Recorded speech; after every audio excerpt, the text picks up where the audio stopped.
Okay, we're gonna just catch a couple other little items here for this unit.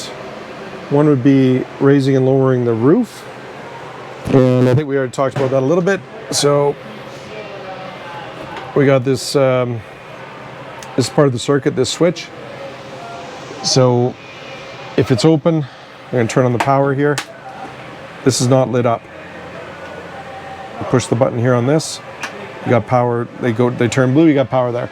So if you happen to leave this countertop up and you try to close it, that's why you got no power. It has to be closed. It's just a safety thing. Okay, so what do we got? We're going to take it down. Before we do that, what I'm going to do is I'm going to turn off a light. I'm going to turn off our interior light.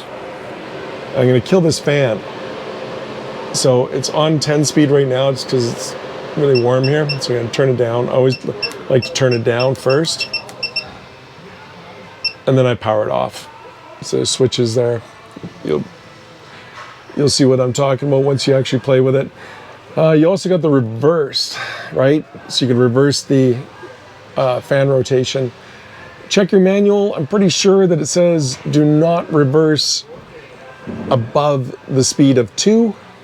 I take it all the way down to the lowest speed before I reverse it. If you blow your circuit board, which will happen if you're on 10 speed and you reverse it, you'll only get away with that once, maybe twice, and then you'll over voltage, you'll short out the circuit board, and they will not, Airxcel will not warranty the unit. So it's very clear in the owner's manual provided by Airxcel for Max Air fans, and it is in your black folder, which I don't know if I mentioned that to you yet, but I'll show it to you. Here it is with some ancillary pieces for your camper, some bolt-ons. But this black folder's got all of your manuals, and then there's also a memory stick. It's got the electronic digital version of all your manuals. And then if you go on to YouTube, you'll catch videos like ours and various other ones talking about it. But anyways, you want to close the lid. So bring it down. Okay. And push this up. Same crank that opens the lid. Push it up. Now it's locked. This is your shade. That is your light. You got it on your back one. You've also got it on your front one. Hold on to that shade when you're disconnecting it, because this thing retracts really fast. So you might want to hold on to that. Okay, so let's take this. We'll take the roof down now. You'll notice that we've got these bungees on here. So they're there just to pull the corners in and pull the sides in. Over time, the soft wall is going to gain a memory, okay? And once it does that, you'll no longer need those. They'll just become stuff to hang towels off of outside or what have you. But it's something you gotta watch when you're lowering the roof. You wanna make sure those corners are coming in. What some people will do is they'll shut the door, they'll take this fan and they'll turn it on to 10 without the bungees on. They'll turn it up to 10 with the lid open, of course. And they'll be expelling all the air out of the unit. It will draw the soft walls in and it'll keep them in during that duration while the roof is coming down. Okay, here we go. So we've already powered it up, right? Lift this up, turn the switch on. So I'm gonna bring it down.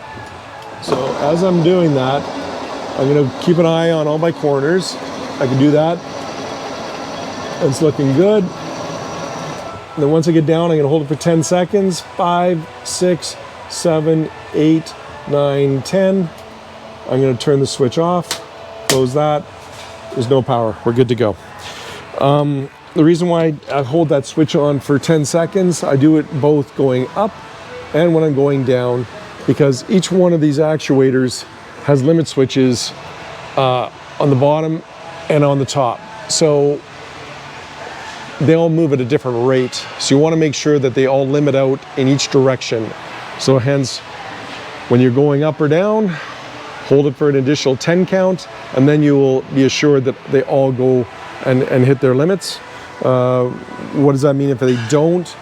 they could get all irky-jerky on you when they're coming down, and then you've got to cycle them the same way until they all catch up to each other.